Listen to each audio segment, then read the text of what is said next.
Good evening all and welcome to episode 35 of the Sky Fantasy Podcast by Fantasy Football Hub as we look ahead to Sky Game Weeks 18 and 19. My name is Andrew and I am joined as usual by two of the most successful Sky managers in the game. Firstly, Paul McAnulty. Have you enjoyed the break from the Premier League, Paul, for a while? Yeah, but I play Telegraph and Sun. So it's just as stressful. So just as stressful, yeah. Yeah, it is. I was surprised on Telegraph this weekend because normally the teams they rest a lot of players, don't they, in the third round of the FA Cup? But most teams play really strong teams, which is quite interesting for Telegraph, and for Sun. We also have former Sky winner Dan Cox with us. Dan, firstly, great work on the quiz on Friday. Really good job there. How was your break from fantasy been? Yeah, that's probably worked out quite well because there's quite a lot going on with like the situation here, like the kids aren't at school and my nursery, like we're still open and stuff. So I'm pretty pleased I went to Premier League football because there's so much going on, trying to sort out are the kids at school. Can we, you got to prove to the school that you're a key worker and stuff, and having to sort all that out. So yeah, it was quite timely for me. So yeah, but I'm ready for this week coming. Cool, great stuff. As we are live, please feel free to join in the chat at any time. Let us know your thoughts on the topics or the relevant sections, and feel free to ask some questions for us to answer at the end. We have got loads in this evening. I'm not going to be able to say hello to everyone, but we've got Peter G. Auto Reclose, Luke, Reese Bloomer, Pete Corley, Johnny White, Yvonne Robertson, Norman Conquest, Brownie, Ian Parron, Niall Murphy, Aaron Alton, Andrew Patterson. The list goes on and on. I won't go all the way down because I will bore everyone. For any new watchers and listeners, if you haven't subscribed to us yet, please press the subscribe button in the bottom right-hand corner of the screen and set the alerts so you don't miss our live streams, which are 9 p.m. every Sunday evening right here on this channel. Also, please press the like button if you enjoy our content. So tonight, Paul is going to share some bonus stats for us from the last 6 game weeks. Dan will share some ownership and transfer stats. We will look ahead to the teams that have the most confirmed matches left until the overhaul. So this is probably the time of the season now where every transfer we make, we should probably be looking to keep them in almost until the overhaul. So that's really important. We'll take a look at game weeks 18 and 19 with all the captaincy requirements that brings as we embark on 10 consecutive match days of Premier League football, which starts on Tuesday evening. We will answer some Twitter questions, give some mini-league updates, and finish off with Dan's rant. It could be a long one this evening. So straight into it. And Paul, do you want to share your stats? Yeah, so up on screen just now, you'll see the player bonus stats for the last 6 game weeks cumulative. So sitting at the top there is Fabinho. And I thought interesting for me was Rodri sitting in second. So I know that we've discussed Rodri a few times before, and with Man City having a lot of fixtures coming up and great fixtures, he's averaging just less than 4 points bonus per game. So it's not even just passing bonus he's picking up there. You can see that he's picked up 5 points from tackling in the last 6 game weeks as well. So at 8.3, I've mentioned this a couple of times before. I know, Dan, you used to pick the Man City defensive midfielders of Fernandinho, and they've always done well for you in the past. I think Rodri is quite overlooked by Sky fantasy managers and could be a shrewd bit of business getting him in there. Henderson, Lloris, Mesley, there's a lot of goalkeepers in there with their saves bonus. So Mesley's picked up 17 bonus points in the last 6 game weeks. And I know Leeds aren't known for their clean sheets and attacking and their attacking style, but they've kept 2 clean sheets in the last 6 game weeks on top of the 17 bonus that he's got there as well. So their fixtures are really nice until the end of the season. They've got, I'm just looking now, they've got Brighton, Southampton, Newcastle, Leicester, Everton and Palace. So they've got, some really nice defensive fixtures there. Yeah, they've benefited from that flip halfway through the season where it almost reverses the order in the games. Right, so they've had a really good long stretch. Another player in there that I guess I'm only going to talk about people that are reasonably going to be transferred in. So another player, Ike Gundogan, so 8.2 million, 14 points, and he's got shots bonus. Seems to be getting more attacking. It's that old traditional double pivot that we always used to think of, that one player defends, one player pushes forward. It seems like Rodri's sitting more defensive and Gundogan's pushing on from there now. So 14 points that he's picked up in the last 6 game weeks as well. So he might be one to think about, especially because you can't play with a 2-man midfield, which so someone's going to have to sit in that position with Bruno and KDB. So the two Man City options. He beasts the passes as well. And if I was to choose between Gundogan and Rodri, I'd definitely go for Gundogan, because more recently he's been playing almost as a false nine at times. I think he scored 3 in his last 5. He scored last week in the EFL semi. Okay, it was offside, but it was from 6 or 7 yards out. He is in the box. He's really good for bonus as well. So I think up until the overhaul, if he keeps his spot and keeps the position he's playing in, I think that Gundogan could be a really, really good shout until the overhaul. And one of the last 6 matches that City played was obviously the last match against Chelsea, who predominantly hold on to the ball quite a lot as well. So if you factor that into like 1/6 of the stats, you can see that they're both great value. Cool. Okay. Thank you, Paul. Now, Dan, transfers out for the last 5 days. Yeah, so why I've done it the last 5 days is because there hasn't been a game since Monday. So I just wanted to highlight how many moves have actually been made, like unnecessarily in my view, because there's been no games, there's no price changes. Do you know what I mean? There's FA Cup action this week. You're risking someone getting injured, and I was surprised how many it was. There's been about 13. This is just off FF stuffs, like the top 20. I haven't counted up exact, but there's about 13,000 in and out sort of transfers. 13,000 transfers with. And just wait till Tuesday coming. Like, someone could have got injured at the weekend.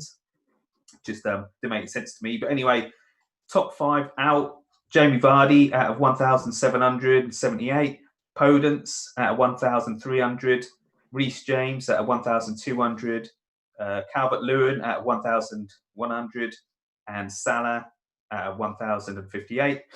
The most ins is Bednarak, then Kane, then Diaz, all into 1,400 each, and then Saka into just under 1,400, and then Kieran Tierney into 1,397. But I say, it's just, I can't argue with the moves, but I just wouldn't have done them, this week. I'd have just waited. But yeah, that's your top 5's ins and outs. I thought it was strange that people are bringing in Kane and taking out Vardy, because a lot of managers the opposite move last weekend, didn't they? Because Kane hasn't got any really big captaincy days, is he? Because on Wednesday the 13th, City play Brighton, when Spurs play Villa, if that goes ahead, and then the following week on Sunday 17th of Jan, okay, Spurs away to Sheffield United, but City at home to Palace as well, so there's no real obvious need for like a Spurs captain over the next month. So I find that quite surprising. Interesting on Saka and Tierney. Obviously, people probably thinking ahead to the captaincy days.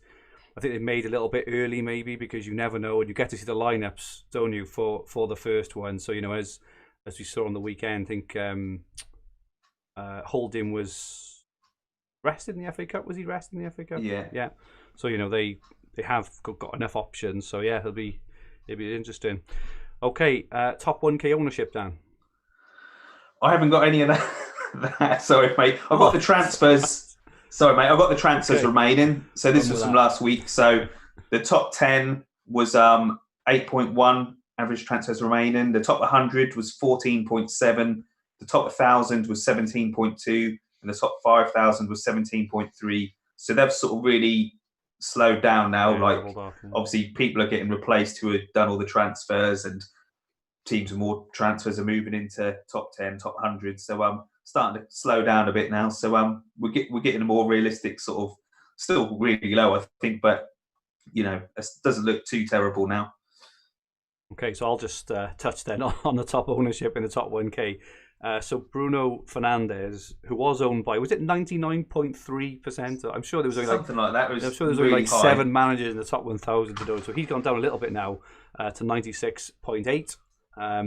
So people are obviously sacrificing Bruno for don't know who, maybe Kane. I'm not really sure. Maybe Diaz that people are, maybe cottoning on. The Diaz is just a bit of a beast. Salah is now owned by 88.2%, the top 1,000. De Bruyne 83.7%. Harry Kane 72.5%. Grealish 69.9%. Dallas 67.5%. Zuma still 66.9% before there's a bit of a drop there. And so Diaz's ownership has now increased to 47.4%. So like I say, people are finally cottoning on. So they're the top ones in terms of ownership. Okay, so what we can do now. So Paul has created a small graphic. So we're just going to take a look now from now until the overhaul, and then focus kind of the games in Game Week 18 and 19. I'm going to have a look through and step through for what we think we're going to need in terms of captaincy requirements, give some ideas on maybe captains and transfers and things. So first, the graphic I've got here from Paul shows the number of games pre-overhaul per team. Paul, do you want to run through? Yeah, so this a couple of conversations I've been involved in had me thinking. So I was chatting with someone on the quiz night on Friday night, and also someone in one of the WhatsApp groups. I was thinking about, and the person had suggested dropping some of the Villa players to get Man City players in. So I wanted to just try and highlight from my own thinking to begin with, and then obviously to share on the pod about where potential games might fall. So looking at the graphic, you'll see that that Fulham and Burnley have the most games to play this season. I guess anybody could go and check this on the league table and look at the fixtures played. But I was interested in what scheduled days that they've got up until overhaul, and what's the scheduled captaincy days. So where do I want the distribution of my players to be? This doesn't factor in fixture difficulty at all. Yeah. So you see Burnley sitting with 7 games or scheduled game days, 1 captaincy potential day. So that's single game days, and then 1 unscheduled day. Because for all Ian Parran and Ben Crellin are great at identifying where the fixtures lie, I think these are unprecedented times, and really we don't know. Things might happen. So where's the potential? So Man City sit second in this with 7 scheduled days and 1 unscheduled day. So obviously, firing into the Man City fixtures is going to be quite important for players just now. What I also looked at for Man City was how many team sheets will we see. So of the 7 scheduled days pre-overhaul, there's 6 with set dates and times. The last weekend hasn't. We don't have the fixture list for that yet. But of those 6 days, there's only 2 that will see the Man City lineup for Sky. 1 being this midweek, so there is a real good opportunity for seeing who's playing there.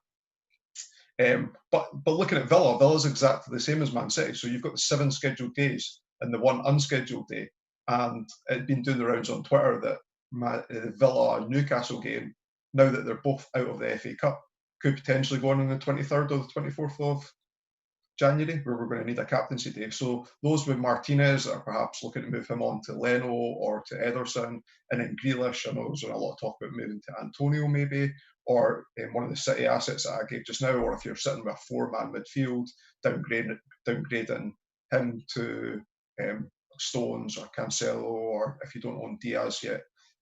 So maybe it's just food for thought about making those moves too quickly, knowing that you might need a Villa player back in. They're sitting exactly the same volume of fixtures, potentially even 1 more than what Man City will have before the overhaul. Okay, I guess Man United as well sitting with 7 game days. Now there's no real requirement for captaincy, knowing that you'll probably be captaining Bruno, but for those wanting to take a little bit of a punt, a little bit of differential, Rashford, Martial, people will probably laugh at this, but Maguire potentially are all options that people could be using transfers on there. And then the following 2, this will just be the last 2 teams I'll highlight, is Arsenal and Liverpool. We know about the 2 Arsenal captaincy days, so it's really important to get an Arsenal player in, I would say, and then Liverpool as well. So those that are thinking of getting rid of Salah, there's 2 Liverpool single game days where he's going to be the most highly captained player on those days. So if you are taking him out, that's going to be 2 transfers, 1 to get him out and then 1 to get him back in. And you don't want to be restructuring your team that you couldn't then afford them as well. And the fixtures are decent as well. So they're Burnley on Thursday, the 21st of January, and then they're home to Burnley on that day, and then on Wednesday, the 3rd of February, they're going to be home to Brighton as well. When the only other fixture at the moment is Spurs and Chelsea. So yeah, he's going to be, I think, key for those, if only in terms of coverage. Right, Liverpool are not playing well; they're not scoring many goals, but same as Man City, which we mentioned a fortnight ago. It only takes a flick of a switch, and teams can suddenly just start. So yeah, I think taking out Salah would be a very brave move. Just a final thought, I suppose, on that Villa Newcastle rearranged game that will, in my opinion, very very likely go into that FA Cup weekend. It's also a nice game for Villa. If it was like Villa against, I don't know, Southampton potentially, or a team that's playing really really well, then you may be tempted to skip it. But Villa Newcastle is a really good fixture for Villa as well. So I was on the quiz on Friday night. I was bumping my gums about I was taking out Martinez and Grealish and doing all these weird and wonderful plans, but the way it's actually worked out, I can't afford to take them both out because I definitely need a captain, I think, for that weekend. It hasn't been confirmed yet, but James Clover in the chat has said, he thinks it will be as well. It does. It makes it makes absolute sense. So yeah, a really good analysis there, Paul, and definitely food for thought. I had all these grand designs of Man City blocks and whatever else, but the way the fixtures have fallen, it's quite hard to get there now. I spent about half an hour just before we went live just trying to figure out my team, and it's much harder than I thought it was, to kind of navigate through to get everyone I want, unless I want to use more kind of one transfer and then and then one out, which I don't want to do. So I'm definitely going to have to put more thought into that. So just to look at the fixtures then for this coming week. So this game week 18 consists of 3 days. So on Tuesday, the 12th of January, we have Sheffield United and Newcastle. We then have Burnley, Man United, and Wolves and Everton. So for that one, assuming the vast majority will probably be on Bruno. So this is obviously the day where that Burnley Man United rearranged game got slotted in because we brought in Neto to prepare for that one. But obviously the Bruno one has saved us there, and he was rested yesterday, so he'll be fine for that one. I think. Any other shouts at all there apart from Bruno? Do you think? Nah, just go with the go with the most obvious. Done easy, innit? Another day chalked off. Exactly. Wednesday the 13th of Jan for me is a really interesting day. So Man City home to Brighton, and as Paul mentioned earlier, we get to see the team sheets, which is really really key. So there's been a lot of chat around going all in on Man City and jumping on Man City. Their fixtures until the overhaul are just absolutely beautiful. They've got the extra game in against Villa as well, so they've got extra games, but they've also got really good fixtures. So they're home to Brighton as on there. They've then got Palace, Villa, so 3 home games on the bounce. They've then got West Brom, Sheffield United, Burnley, and finally they have Liverpool then. So those, 6 games on the bounce. Absolutely mint, beautiful games. They're not conceding. They started to score a few goals. So this would be a kind of natural time to jump on a few. However, as we just mentioned, the Villa and Spurs game is due to be played on that day at 8:15. Apparently there's going to be a decision tomorrow on whether that game will go ahead. I don't think it really matters as such for that evening. It'll matter for Kane. It'll matter for Kane. You're right. But also potentially Grealish and Martinez, right? So if it is called off, there's the potential time, if you were planning on jumping off Grealish and or Martinez, to jump on your Ederson, Stones, Cancelo, Diaz, whoever you've got. It would be a really good time. But this would be, need to bear in mind that extra Villa fixture, which will very likely fall a week later now. And then any shouts, Dan, on that Wednesday captain? Just De Bruyne, mate. I think De Bruyne. as I took Kane out, I'm kind of hoping that game don't go ahead. Yes. Any thoughts on going all in on Man City? So you've got a couple already, I think, haven't you? But yeah, I did. I brought in Cancelo as well to go up with Diaz. I could do. I can't remember. Maybe I won't. I was thinking of like Edison, like you were, but I don't think I will. But yeah, I'd see no problem in having Edison, Diaz, Cancelo, Stones all in, isn't it? Sort of thing. You're going to be gutted if they let goals in like the last minute against Chelsea. But yeah, no, we've got no objection to bringing Man City defence in. I think against those teams in those running fixtures anyway, even if they do concede, they're very likely to all hit bonus, aren't they? They were so close to getting bonus, weren't they? Like Cancelo had about 3 tackles against Chelsea. It was on like 57 passes or something like that. I think they were all so close to get. Like I didn't expect a clean sheet against Chelsea anyway, to be honest. So, but to be that close to it is pretty disappointing. But no, Brighton, they should be clean sheets all the way, shouldn't they? Famous last words.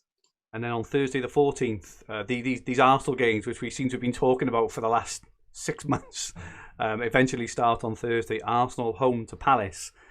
So the key kind of protagonists there that we've all been talking about, Holding, Gabriel, Saka, Lacazette, maybe Aubameyang. I was all set on going for Aubameyang, actually. Again, I've been bumping my gums about Aubameyang, but because this Villa game now, it means I probably have to keep either Martinez or Grealish, who actually kind of messes up my plans a little bit. The fact that Holding didn't play probably leads me to believe that he may be first choice, but Tierney looks, I think if you can afford Tierney, I think he probably looks the best option. 20 points last game as well. Yeah, but he's just a... See, as a Scotland fan, our two best players by an absolute mile are both left backs, which is crazy. Competing with each other for the same spot. But yeah, he looks absolutely superb. He's probably, for me, a bit expensive to hold on until the overhaul, I would think, at kind of 8.1. Obviously, he'll do really well for the for the captaincies for those days. But when you consider Stones is only 8.4, and Cancelo I think is 8.2, there's in terms of the longer term thing. Whereas Holding, if you went at 6.4, you probably wouldn't mind holding him as much. Or obviously there's Saka, maybe even Lacazette again was rested on the weekend. Paul, what are your thoughts now on the best Arsenal players? If you had to name a 1, 2, 3 in terms of the best options. On value for money, or am I going who'll score the most points? Go for points first, yeah. Because I think Tierney's by far the best defensive option for Arsenal. Yeah. But for the reasons that you mentioned there and the flexibility in the team, I think if Holding's going to play, Holding's the best player, and I think for me he's above Saka, Lacazette, and Aubameyang in terms of value for money. If we thought he was guaranteed to play, which if we're bringing in an Arsenal player, we're going to see the team lineups anyway, right? At least for the Palace game. Yeah. We know that this is my reasoning behind it, but we know that Palace don't press and give away a lot of possession. There's some videos of Newcastle's press yesterday doing the rounds on Twitter, so we know that they don't press as well. So it's likely that whoever's playing at the back, and I include Tierney in this as well, is likely to pick up passing bonus. The Palace and Newcastle don't score a lot of goals as well, so albeit I'm not saying that it's guaranteed that they'll keep that Arsenal keep clean sheets in those two games. I think that the way that they're set up, I think Holding's for me is the best value. So you would say that. So it'd be Holding. Yeah. So Holding, Tierney, and Saka would be my 3 in order. But if I was going for who would score the most points, I'd possibly flip Tierney and Holding, knowing that Tierney's like more nailed than anybody in that Arsenal team, I think. Any interest in Lacazette? Nope. Nice differential. Nice differential. For those that have got loads of transfers and want to do some chasing, I definitely wouldn't steer someone off Lacazette if they saw the team sheet and he was starting. Okay. Sorry, Dan. Okay, and Dan, the same question to you then. Who are the best options for you for Arsenal? I like Lacazette. He's got 4 goals, I think, in his last 3 games. I think I got that right. We did talk about doing the holding move a couple of weeks ago. So now I don't want to do that because I've already missed out on like 19 points in his last 2 games. So I'm a bit reluctant to do that now. And same with Tierney, 20 points last weekend. And I think, I could have done that move, but I didn't want to do it because we said I want to see the lineup against Palace first. I don't want to bring Holden in 2 weeks ago. And then I agree with you. I think he's probably first choice at the moment. But, I didn't want to do it. And then Gabriel comes straight back in and Holden. So I brought in a player for the captaincy and he's not playing. Yes, he would have got great points in the 2 previous. But I'm looking at Lacazette. I do like him. I just can't be having Aubameyang. He's got 3 goals in the league all season. That doesn't scream bring me in. Do you know what I mean? He's due. I like Lacazette. He's due, yeah. Jesus is due, isn't he? But he just flipping it. He's useless. So, I would, you could say this, and Aubameyang could probably get 2 in both of them. He is a good player, but I do like to look at Lacazette. He is like the number 9, any sort of thing, whereas Aubameyang's out, on the wing sort of thing, isn't he? So I like Lacazette, but how do you get to him? Like those 2 games, Tottenham play Sheffield United away. You're not going to take Kane out for him and miss Sheffield United away, are you? Do you know what I mean? You might do. It's tricky. Do you know what I mean? Salah plays Man U at home in that time, so you could take Salah out for him and miss Man U at home. That's probably quite a good option. But yeah, I agree with Paul. Otherwise, I do hold in Tierney. They're going to get pass and bonus. Hopefully a clean sheet. So it depends. I'd always sort of want to go for the striker who could get you 2 or 3 goals and really give you a good sort of points in. But I don't know. I'm probably still going to go for a defender because I just can't. I'm keeping Vardy for a bit and Salah. I don't know. I could do Salah down to Lacazette, but I'd only be bringing him back in. So then there's 2 transfers.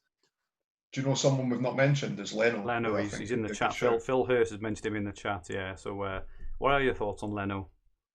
Yeah, I think it's a good move.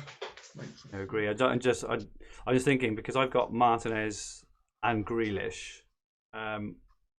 Holding kind of messes up my structure a little bit. Now I don't particularly want to go to 5 at the back because it leaves you a bit stuck in the formation.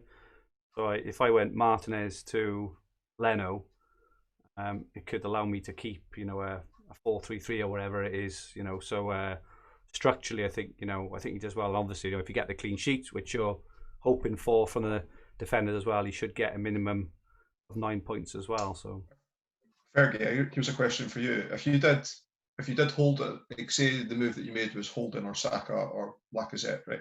I wouldn't include Leno or Tierney in this unless they got injured. And you play the first game against Palace and you get whatever points you get, and then you get to Monday the 18th of January, and whatever player you've got is either injured or has been dropped or rested or whatever. Would you consider making another change to get another Arsenal player in to captain that day or not? On the face of it, I would say no, but I'm very driven emotionally by the game. And if we did a live stream before it, you would. I would. No, I think that like looking at ranks, right? So at the moment I'm roughly ranked as 180 odd, right? So if I'd managed to play with the rankings to maybe 110, 120 at that point, I may be tempted to leave it. If I'd have had a bit of a drop, if I'd have gone down to 270, 280, and you're kind of, whether anyone likes to admit it or not, you're in chasey mode then, right? If you're down to 270, 280, and you haven't got a captain in on that day when probably 80, 90% of the top 1K will have a captain, so you're very likely going to fall at least another 10, 20 points behind, so you're going to drop another 100 places or so. I think that would very much drive my decision on what I would do. And this is why I'm just I do think Holding is a fantastic option, right? My only concern is I'm not 100% certain he'll start both games because they've got so many centre-backs, whereas Leno will definitely start the 2, you would say. Leno is probably the only one I would say who's probably nailed. If you think of all the players we've mentioned there, probably Leno and Tierney are probably the 2 who you would say. Yeah. Even Lacazette may not start the 2. Saka is sometimes kind of in and out with the team. Gabriel has been in and out of the team. So Leno for me is probably, but yes, it's a really good question. What about you, Dan? Yeah, do you know, I did speak to our mate Niall, and he was saying about the keepers, and I did say to him Leno a couple of weeks ago. So yeah, he is another good shot, but not for me. Like I'll be looking to do Martinez to Edison myself. But yeah, no, Leno is, he's going to get you 9 points for a clean sheet, isn't he? So yeah, he's good. If you've still got Gaeta or Patricio or someone like that, especially. But yeah, no, I agree with what you're saying about him. That's actually a good shout, Dan. I think if I held Patricio or Guaita, then I would make the Leno move. Imagine having not said that it wouldn't make keeper transfers, but I think the fact that you've got two standalone captaincy days that you would require a player for, and just to get them out of my team, that would be the opening that I would have waited for, I think. Imagine how good it would feel to make that change as well, to finally get rid of Patricio out of your team if you hold on to him. Before we move on, just a couple of questions in the chat. So Luke says, still unsure whether to go Martinez to Leno. I've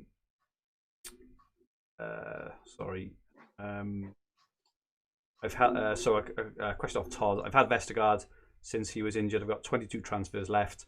Plan on doing Podence to Saka. Would you leave Vestergaard in the hope he plays again before overhaul, or take the hit and bin? So Dan, if you had Vestergaard now in your team, what would you do? I would probably, I'll just get rid now. I think if you've not got Holding, you can bring Holding in, and he should get you some good points up to the overhaul as well. Who's the other one he said about? Podence? Yeah. Podence, yeah, he's got to go as well. So, yeah, both of them. Niall Murphy brought Leno in for an 11-pointer versus West Brom on Dan's advice last week, and Yvonne asks, who would you take out for Lacazette? Yeah, that's the thing as well. You're taking out a player, right? So a lot of us have got Salah, Kane, Amfords, maybe Vardy, Bruno and KDB. Quite tough to take a person out, because you're taking out a person who you specifically brought in for this run of games as well. So any thoughts on that, guy? Kind of who you would take out? Obviously, if Kane, I would say Kane would be my initial reaction, because he doesn't have a good captaincy day for quite a while. Any other thoughts there? Like I said before with Kane, though, they do play Sheffield United away, don't they, on the 17th? And Arsenal play a game either side of that. So do you want to take him out for those two games that miss Sheffield United away? I just don't know. Like I said, Salah again, you could take Salah out, get the two Arsenal games and get Salah back in for Burnley, and you're only going to miss Salah at home to Manchester United. So depends what you think, really. But yeah, it's not like they've got two games and then you can get to someone else. No. You're going to miss a game with someone else. So it's very hard. Well, you could actually, because of Lacazette's price, you could even move out, if you're on a 4-4-2, you could move on a defender, actually, if you really wanted to, and kind of make that change into a 3-4-3. Robertson, potentially. Really good shout there, Paul, yeah, because, they seem to have dried up. Okay, so Friday the 15th of January, and this is interesting. So this is a single game day, Fulham and Chelsea, which we get to see the lineups for. So, as I think mentioned earlier, something like 88%, whatever it is, of the top 1,000 old Zoomer. But there's been a comment in the chat, I think it's right. So Josh Jackson has just said in the chat, there's strong rumours Spurs could play Fulham this week instead of Villa being confirmed tomorrow. Agree with that. I personally, I don't think that it will happen, because Fulham won't have prepared to play Spurs, and Spurs will have prepared to play Villa. So to change their opposition with like a day or two's notice, I can't see anyone going for that, in all honesty. However, if that did go ahead and Spurs played Fulham in midweek, to me it would make sense then that Fulham-Chelsea would be moved out of the Friday, because there's no way they're going to expect Fulham to play Wednesday and Friday. And if that is the case, anyone who wanted to make an early move off Zuma, if they wanted to someone like Stones or Cancelo or whatever else, could actually make that move then earlier on the Wednesday when Man City play Brighton. I hope that's not confusing. I've confused myself. I hope that makes sense. But I think tomorrow is going to be like moving day, right? In terms of we're gonna really understand the fixtures. I suppose just a final comment on the Arsenal game. So for me, obviously we're given the best options, right? But every option we talked about is very, very team dependent. If I could have my pick, I would pick Tierney, right?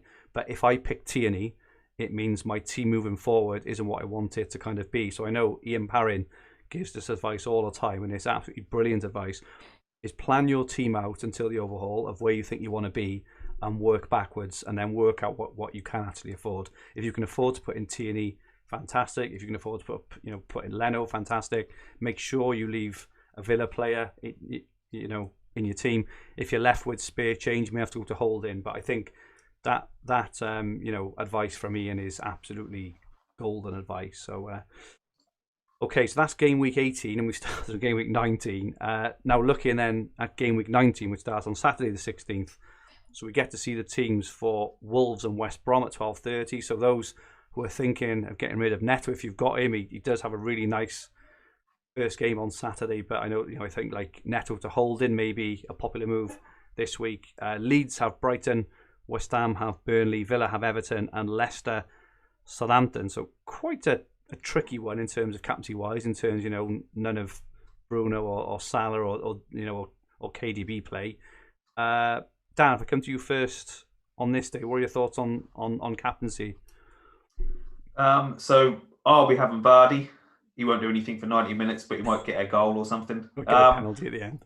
Yeah. So Vardy. If I had Bamford, I think he's a good shout. Not an overly I'm probably going to get rid of Neto for an Arsenal player, but you could even captain him against West Brom. But it's not the best day, is it? Villa at home, possibly, if Villa are playing. Villa at home to Everton. I've got Vardy, so that's why I did bring him in for Kane, because of this day. I thought he was the best, in my opinion. Surely Southampton won't play that high line. Any thoughts, Paul? Would you be on Vardy or anyone else on that day on the Saturday? I like Bamford, like Dan had mentioned there. I think the two are the kind of standout options.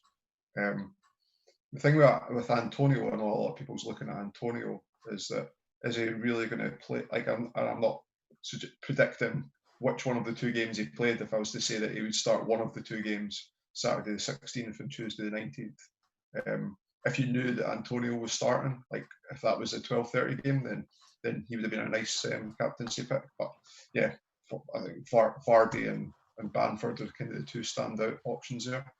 Yeah, I think I'm going for Bamford on that day. He's usually good for a shots bonus. Leeds just play one way right, which is all out attack. Brighton and we're not the best at the back, so I think Bamford may do something there.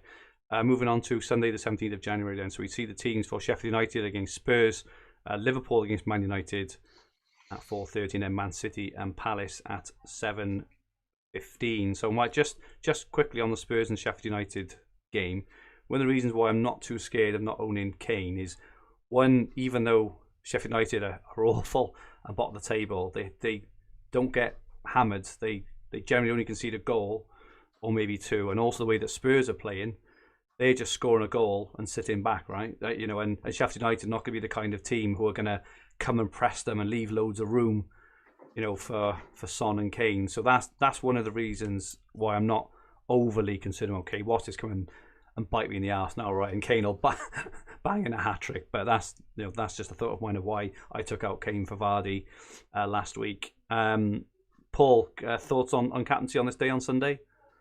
I'll be captaining KTV. Yeah, agree. And I think he's the best option. Liverpool seem to have struggled in some of the big games this season, I think, and Man United will set out to play for a draw. So, obviously, Salah would be the other option there.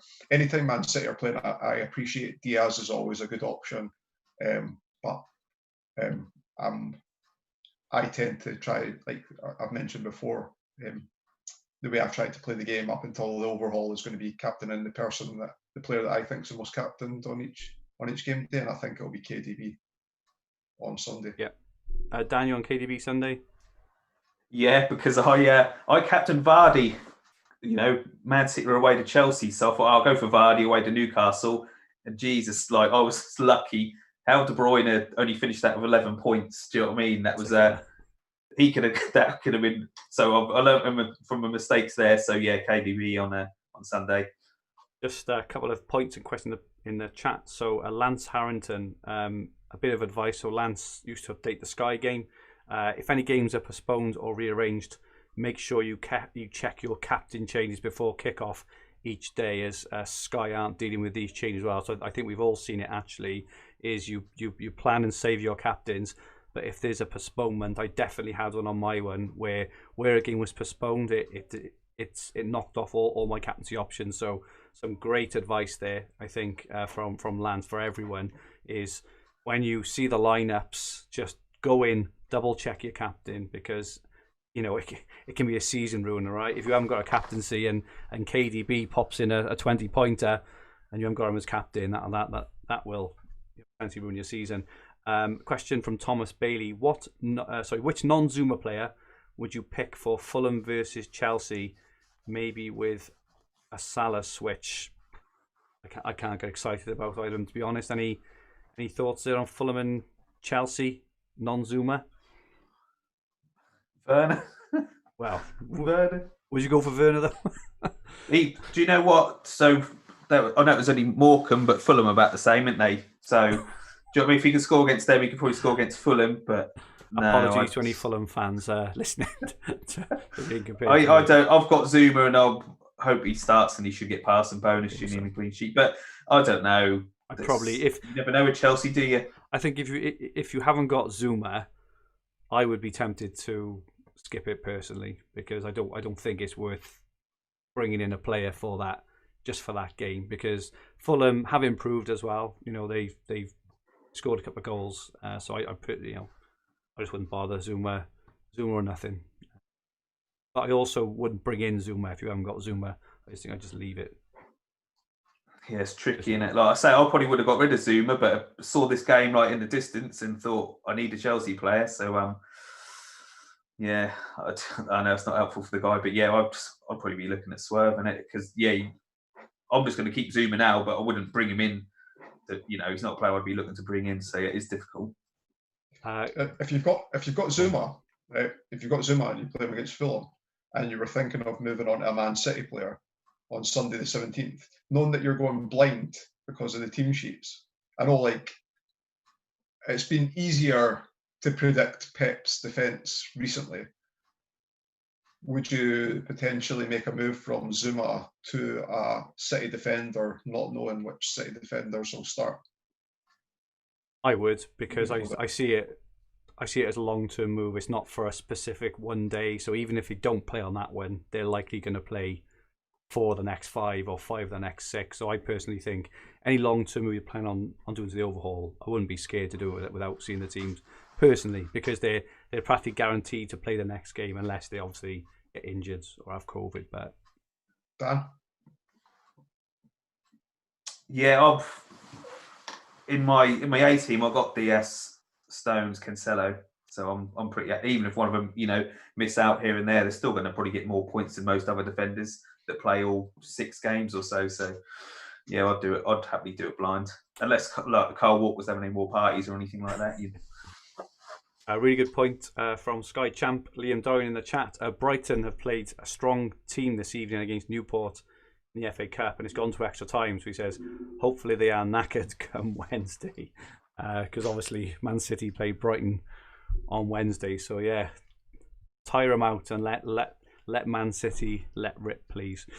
Okay, moving on to Monday the 18th. So this is the second of the Arsenal captaincy days. So Arsenal comes to Newcastle. No point really talking about this one, obviously, because we're all fingers crossed that the captain that we pick on the previous Thursday will go through. Tuesday, we've got West Ham against West Brom, and then Leicester against Chelsea, which is quite an interesting one, because I kind of looked at this one in terms of an entry point into Antonio, because I think it's a really good opportunity to get in a very, very low-owned player in a plum home fixture. Obviously, the 2 other main players would probably be Vardy playing against Zuma, which would be hard to call there. Paul, what are your thoughts on this one?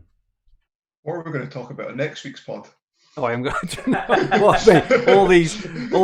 All this isn't going to happen, right? It's all going to go absolutely all over the shop. But if we just run through very briefly because we're going to have to do all this again, I've got no doubt.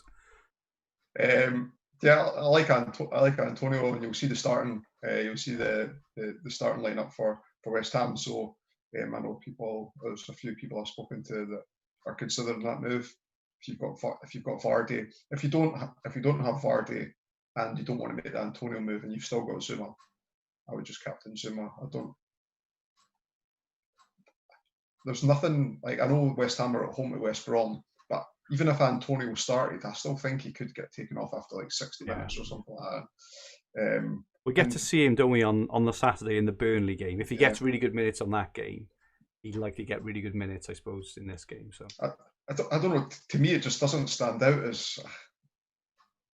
I know this differs to what you're thinking, but there's nothing that stands out that I would make it. As long as I had a captain, regardless of what team they played for, maybe not West Brom, but if I had a captain that was playing that day, Kufal, Antonio, Vardy, Fofana, even Zuma, I would just captain whoever it was then. I think Vardy is potentially the best captain that day. I would just say that, we've had some questions about how to climb the ranks as well.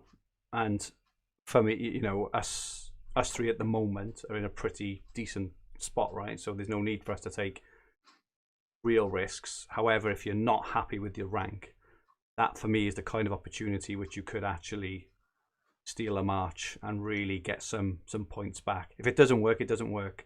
But you haven't really lost anything. If it does work, I think it's a really good opportunity to get some points back there. A suggestion from Ian Parrin: Salah to Cancelo on Tuesday, assuming means Wednesday, then Zuma to Salah for Burnley. So this kind of makes sure that you have, you have those captains in place. You have Zuma on the Friday, you have Cancelo in for that Brighton game, but you still get Salah back for Burnley. So this is, Paul's daisy chain sort of move, which he coined, where you even though you teams have 3-for-1s or kind of however it works out, you don't go back to the original player, you move on to the next big thing. So that's a really good theory, I might have a look at that as well, I think. And just last point on Antonio, they've just sold Haller, which is, I think, quite a strange one, unless they plan on signing anyone else. But if Antonio's fit, he should be absolutely nailed to play at front. I think he was on penalties as well when he was fit, if Noble wasn't on the pitch. So that's just something to bear in mind as well. Okay, let's just rattle through the last couple of days. So on Wednesday the 20th, then it's Leeds v Southampton, the early game. Fulham, Man United, Man City, Villa. Take your pick there, I suppose, between Bruno and KDB. Yep, that'll be a bit of a 50-50 call, won't it? Who are you going to go for there? But yeah, Bruno or KDB, as long as you're in both, wouldn't sweat it too much. We don't see either of the lineups on that one. No. That's the problem. And then on Thursday the 21st, as we just mentioned, so Liverpool home to Burnley. So this is the first of the captaincy days you're going to want Salah back. So just as Ian said, his plan is potentially to bring Salah back there. Assuming everyone be on Salah, I think 88% owned in the top 1K. You would be brave to go with anyone else, unless you're still holding on to someone like Robertson or whatever else. So quite an in-depth look at the fixtures there for the next 2 weeks. The reason I wanted to look at the 2 weeks is because at this stage of the season, by only looking at 1 week, it doesn't tell the story, because obviously moves that you may want to do for next week could impact your moves this week, if that makes sense. So I wanted to look at the 2 weeks. Then after this, we've got the FA Cup then, right, which should probably have Villa and Newcastle in, but that then takes us to that the really kind of latter half then of this part before the overhaul, where we're looking to lock down our teams going to the overhaul. So hopefully that has helped Tom Hartnell spreading rumours. Just saw on Lad Bible that Ben Mendy has been done again for COVID rules. Flew a girl in from Greece. He's a boy and a half, isn't he, that Benjamin Mendy? My goodness. Okay, so now we're going to have a look at a few questions on Twitter. Excuse me 1 sec while I just get them up.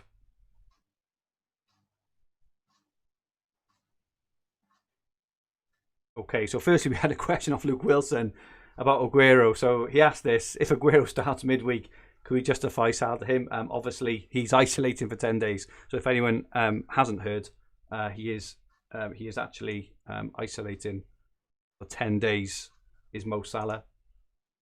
Sorry, Aguero, not Salah. Aguero, apologies. Emroy, give people a panic. Yeah, Emroy asks: time to steam into City.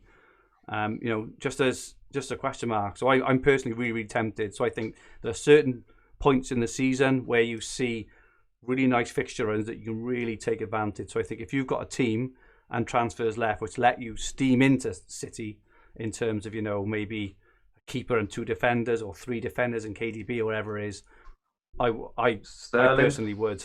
Sterling could potentially be a real differential option there. Do you think the goals and assists he got over like a couple of year periods for Man City, he could again. But not Jesus. Don't get Jesus in. He's, from a fantasy point of view, he's about as much use as an inflatable dartboard, and he's just... He's unbelievable, isn't he? Just... I can't understand that he gets all these incredible... I could score more goals for Man City. You could, mate. I was looking for a punt on Sun Dream Team, and I'd thought about Jesus at the start of the week. Just, if you replaced P with a C, then you'd have probably found one. But sorry, a bit harsh. At FPL Mikey, if you had Guaita, how would you approach the Arsenal games? Would you still get an Arsenal asset to cover 2 captaincies? There's really good question, obviously, because Palace play Arsenal in one of the games. Paul, any thoughts on that? If you had Guaita, would you use Guaita, or would you use that an opportunity to shift him on for Leno?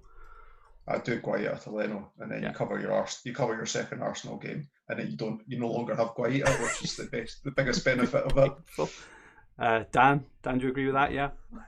Yeah, what have you still got Guaita for?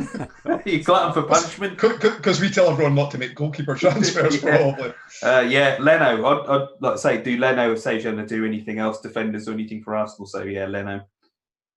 We've had a lot of questions about Arsenal, off Mikey U, off Warren Moon. Or, I think we've talked Arsenal to death. In all fairness, trying to see if we've got anything else. I know that Dan put out something here as well. Someone asked a question about Stones or Cancelo. So looking at the bonus stats for the 2 over the last 6 game weeks. Stones outscores Cancelo 12-8, and Stones missed the game as well. So I know Stones is 0.2 more. I think if I was picking one of the 2, I'd possibly pick Stones, but it's like one of those impossible questions, probably. Dan Mitchard, thoughts on Foden? Any love for Foden? He's probably a bit unpredictable. He's not going to start every game. Any love at all? No. I'd rather Rodri. Yeah. Are they similar Rodri. Prices? Yeah, Rodri or Gundogan I'd rather have over him, I think. Good question off at KG_FF ball, and I can resonate with this actually because he says, I already have KDB for Man City, but I want to get Diaz in for the fixture run. The only way I can afford him is by selling Vardy. My question is, who scores more points from now until overhaul, Diaz or Vardy? So I'm in a similar boat in terms of I've already got Diaz, but if I want to get more Man City defenders in, I'm probably going to have to sell Vardy as well. So I'm interested in your thoughts on this actually, gents. Dan, would you rather have Vardy for the next six games, or Diaz or Stones or something like that? Who do you think scores more points? I wouldn't think of it like that, right? I'd just be thinking, if he ain't got Vardy, who's he captaining on the 16th and even on the 19th of Jan? Do you know what I mean? That's what I'd just be thinking. Even if you're looking further ahead, whether these stay or change the same, but like the 31st, Liverpool away to West Ham, to be honest. But actually, the 2nd, that might change as well. But like Leicester play Fulham right before the overhaul as well. Just think. And Leeds as well, they play as well. They're home to Leeds. Yeah. Before the overhaul. So. But I'd be thinking, like, because people were even saying, I saw a lot of people last week saying they're going to get rid of Zuma and had enough of him. He hadn't been doing it bonus-wise, and Chelsea have been, since we had that bet, Chelsea have been useless. But then I was saying, well, if you get rid of Zuma, who are you going to captain on the 15th? That's why, like you said, you've got to look ahead because you don't want to. I had enough to Zoom and get him out, and I'm like, oh, I ain't got a captain now. So that's why you've got to look ahead. But yeah, as for that Diaz Vardy, like Diaz, I would say would probably score more points, but what sort of captain is that going to leave you like on certain other days? So something else to weigh up. Question from Tom Sky FF. Who do you guys reckon is more nailed to start out of Stones and Cancelo? Paul, what do you think about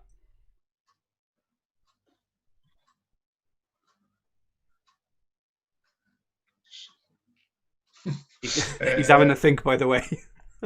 So Stones has started 5 of the last 6 in the league, and Cancelo started all 6. I think it's probably like 50-50. I think Stones is perhaps more nailed, but Flowerpot Man, I was having a chat with him on the quiz on Friday night, and he made what I think was a very good point. And I had quite a few beers at this point, so I'm surprised I remember. But he said that Stones is one of those players that he's one mistake from getting dropped all the time. That you feel that if he ran the ball out of defence, lost possession, and cost City a goal that cost them points in a game, that you wouldn't see him for 6 months. And I tend to agree with that, and I don't think the same of Cancelo. So, although I think just now, if I was saying who I think is more likely to play Wednesday, I think Stones is more likely. But I think to start the most games between now and overhaul, I almost think Cancelo's more nailed. I know that's a direct answer. Yeah. I know Cancelo can play left back and right back, can't he? Which is handy because Mendy's an idiot, Walker's an idiot, so one of them's going to be doing something. He's probably going to play every week, isn't he? Because one of them two's done something. So I thought Zinchenko's been really good the last couple of Yeah, that's true actually. But yeah, I like him. Stones can, they might miss the odd game here and there, but like I said, they're probably still going to score more than most of the other defenders playing 90% of the game. So Cancelo's 0.2 less, so that's why I would go for him. City have got 7 games until the overhaul, 6 which are mint. I think both of them play 6 out of 7. I would say. I think they're much of a muchness, but either 0.2 may come in handy. I probably think Stones is probably more nailed on for passing bonus, though, I would say, because obviously he plays more. When Cancelo plays, they tend to move more to a bit of a back three, don't they? And Diaz and Stones knock the ball back and forth. Cancelo attacks a bit more, so I think Stones is more nailed for passing bonus, whereas Cancelo has an outside chance of an attacking return. But yeah, we've talked about it for 5 minutes, which means it's very 50-50. We think. So we talked about Arsenal players. A good question we had around with all the uncertainty now of what's going on. So this is off President-elect Jonathan Maloney, who's in the chat as well. Welcome, John. Is it better to lay off using transfer until overhaul and save them for later date? Dan, what are your thoughts? Is it just a case of just cover the captaincies, the kind of the bare necessities, or do you think we can afford a few luxury moves? Just always season to season. Like I got up from FS stuff. Like I've got the fixtures, and I'm pretty much sorted now. I'll bring in the Arsenal player, and then I think I'm done, unless a load of stuff happens and they miraculously manage to start fitting in games here and there that people keep talking about. I think I'm pretty done, but then my strategy this year will be to then go for it from the overhaul, whereas previously I've used quite a lot, and then I'll get to the overhaul and really you can't do too much afterwards. Sort of things I've been running out, but just trying something different this year. But you can play it so many different ways, can't you? You could use a few transfers, like you could say you could lump into Man City now. They get 6 or 7 clean sheets, could happen, and you got 3 of the defenders and the keeper or something like that. You're going to fly up, or it's just so hard, isn't it? What to, which way to play it. What do you think, Paul? Are you doing the bare necessities? Trying to find a happy medium, so I think I'm going to have double up in defence with KDB, and I can see the merit in going 3 or 4 like City defender. Like I include Ederson as a defender for in this. I could see the merit in going 3 or 4 in it. It'd probably be a nice differential if you're sitting with 4 City defenders and could outscore it. But find that like by making one move to bring in an additional defender on top of Diaz and then sitting on the rest of my transfers is kind of what I'm planning to do. So I think I keep thinking back to we obviously started this part about a year ago now, wasn't it? And we were just kind of leading up towards the overhaul for last year, and Liverpool had the 3-for-0 or 3-for-1 kind of leading up to the overhaul, and we were talking about make sure you load up on Liverpool, make sure you load up on Liverpool. And I personally see this, the way that it's fallen in terms of the way that Man City are defending, the way they're playing, and the quality of their fixtures. I see this as a really good time to, I wouldn't say load up, but I always think it's really good advice. I got this off you, Paul, and a few others as well. Is when you're making a transfer. I think Liam mentioned this as well.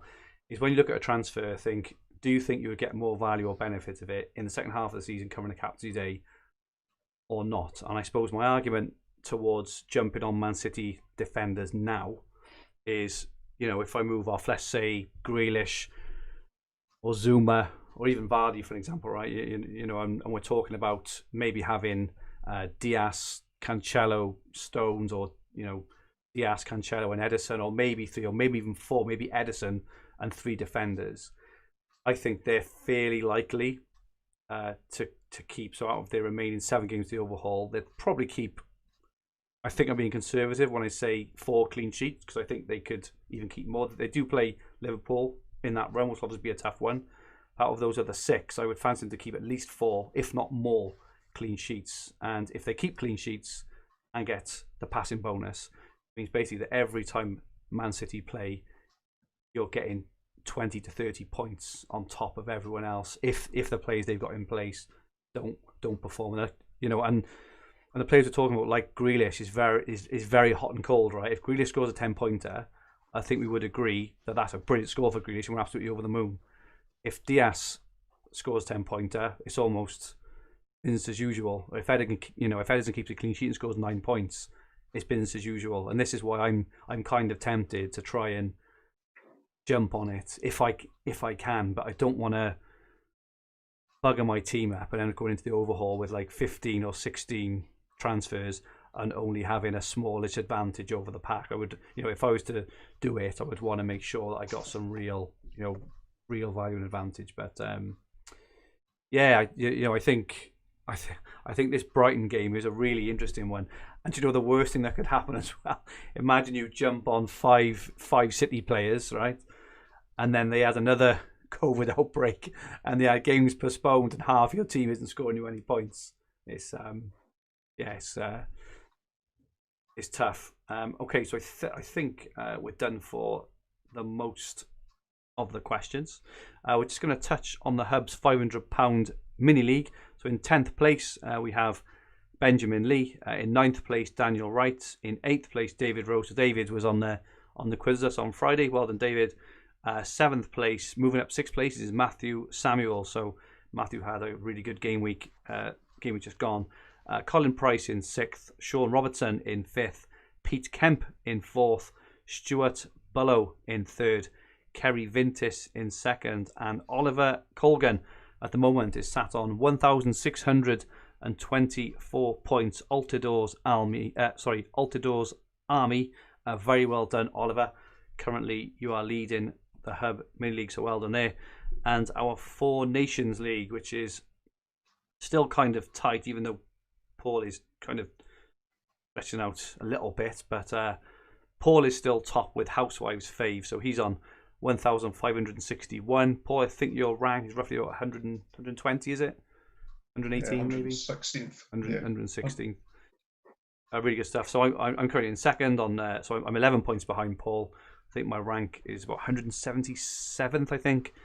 Dan, the special one, he's 11 points behind me, but I know he's got a transfer on me, so that 11 points is nothing. What's your rank at the moment, Dan? I think I'm 248th. 248th, I think. It's so tight though, isn't it? I was looking at that £500 league, so I thought we'd be in the top 10 or something, but like I'm about 40th in that. But just to let everyone know, I did speak to Will pre-season, and us 3 are eligible for the money for that. So when we win that, don't start moaning. I've got it in writing that we can win it. In 4th, although we'll buy people a beer when we can actually go out for a beer. So 2025 at the Hub Meetup, I'll get everyone a beer.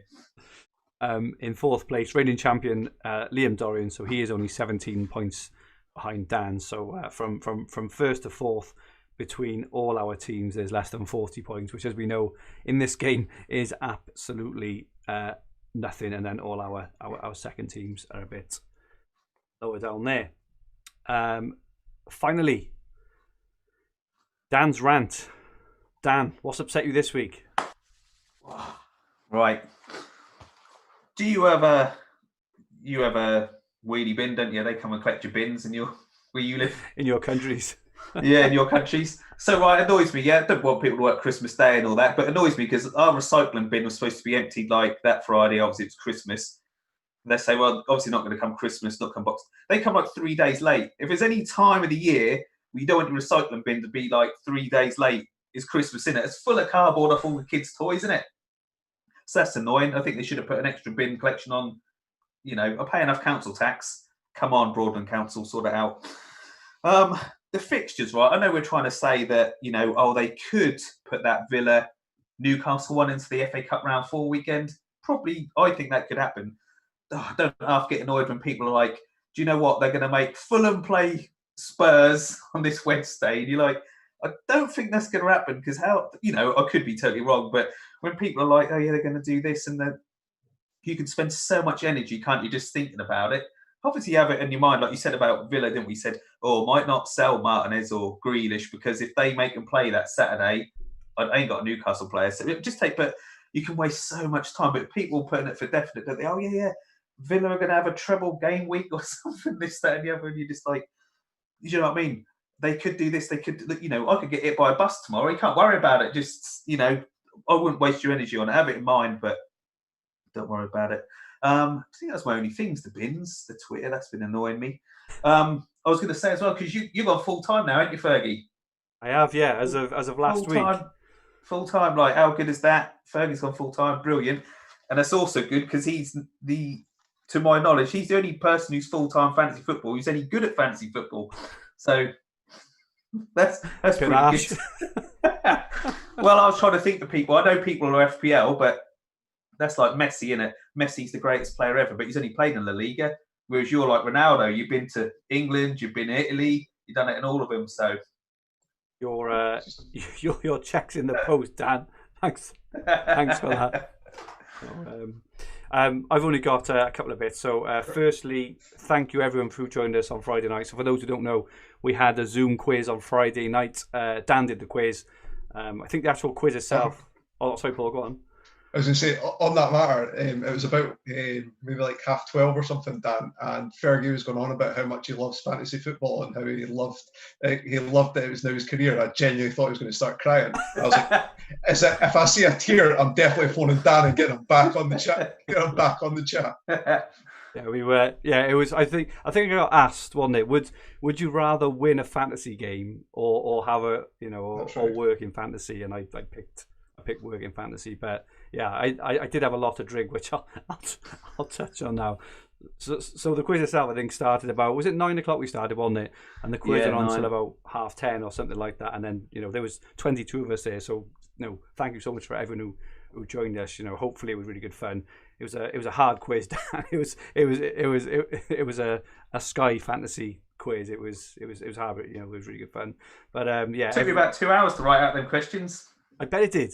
But about 12:30 or 1 in the morning, I was a bit drunk. I'd been on the gin all night, and we're kind of yapping away about all sorts of different things, and I didn't realise that I poured myself another large gin, like a proper big one. It's probably the equivalent of like a treble gin. I'd left it on the side, and I was yapping, and then when you've got a bit at the bottom of your drink, and you just look at it and think, right, I'm just gonna have it, and I thought that it was the remnants of one of my drinks, so I nailed a triple neat gin at about 1 o'clock in the morning, and after that I was absolutely steaming for one. But I was so ill yesterday. I did a Telegraph podcast last night, and how I did it, I don't know, because my head was absolutely bumping, and the boys were messaging me earlier, one of you a few hours ago, saying about all the kind of prep for the pod and the graphics and things. And I have to go and have a nap, and I messaged, I'm going for a nap, boys. I'm gonna wake up about 7 o'clock. But yeah, really good. You always have a nap on a Sunday. What's that? You always have a nap. I'm off to have a nap. I sometimes do. It depends what's happened on the previous evenings. Yeah, but yeah, I keep waking up after podcasts with a headache. That's why I've just had a cup of tea tonight. Can't keep doing it. No. I'm off the beer now for about 3 months, I think. Oh, are you really? Yeah, I need to lose a stone or so, I reckon. Same. Christmas mince pies. Was it Phil Speck that won the quiz, or was it? No, it was. Hang on, it was Todd Sims had 34. So he won a mug, and there was a few on 33 and 32. But I messed the old hat tricks one up. yeah, you did. Yeah, I think the last 4 standing were myself, Flower Pot Man, Sean Thorpe, FF Thinker, and Mike Neve, and I have very, very vague recollections of what the hell we were talking about there. But Mike Neve, good Scotsman. It was, but we finally knocked off about 2 a.m. I think. So that's why it was so rough the next day, and the missus chucked me in the kids' bed because I snore when I'm drugs. Anyway, we're going off on tangents now. Yeah, we may look to arrange another one in the coming weeks. It was really good fun, but I'll stay off the gin. I might drink something that doesn't give me a headache. Okay, so thank you so much, everyone, as usual, for supporting us and interacting with us on this stream.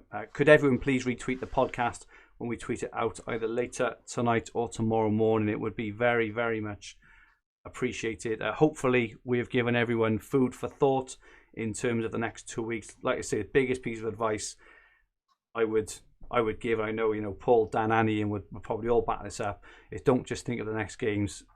Think of where you want to be and kind of work your way backwards and fill in the gaps. Is definitely the way to play this game. I've kind of learned this off all the guys over the years. Dan, where can people find you? Twitter, Dan Cox 82. Got my article on the Hub every week. Oh, I've done the article, mate. It's on site for you, so you can do your magic. Put the full stops in like as normal. Correct all the spellings. Yeah. Do the formatting. You're full time now, mate. You got 2 hours to sort all that out. Indeed, yeah. So Dan's article will be out tomorrow at some point for everyone. Paul, where can we find you? Twitter at Paul McAnulty 1, MCANULTY. Okay, thank you very much, Paul. So this podcast and video will be on the Fantasy Football Hub, Sky and TFF YouTube channel, and also available on all major podcast platforms. If you liked what you watched, please click the like button. Please click like. And remember to subscribe in the bottom right-hand corner of the screen. If you enjoyed your listen, please rate the podcast version and leave some comments. Our handles on Twitter, Instagram, and TikTok are at FFH_HQ, and our podcast Twitter handle is at FFH_Sky. So please follow and feel free to ask any questions. Our website is fantasyfootballhub.co.uk, where you'll find everything you need for fantasy football, all under one roof, including play comparison tools, the fixture ticker, Opta stats, top player team reveals, and much, much more. We have now partnered with FF Stuff, which is brilliant news for us. So he is now working in association with Fantasy Football Hub. His site, where we are partnered up, which is brilliant news. If you haven't looked at ffstuff.co.uk, go and have a look. It is absolutely incredible for everything. Sky Fantasy, Telegraph Fantasy, Sun Dream Team. There's also some FPL and Fan Team stuff on there as well. It is absolutely brilliant, and it's that and all the content on the hub. We're very, very fortunate to have all these amazing tools. Good luck to all our watchers and listeners this week. We'll be back next Sunday, cursing Rob Holding for scoring an own goal, and we will look forward to the remainder of Sky Game Week 19. Stay safe all, and good night.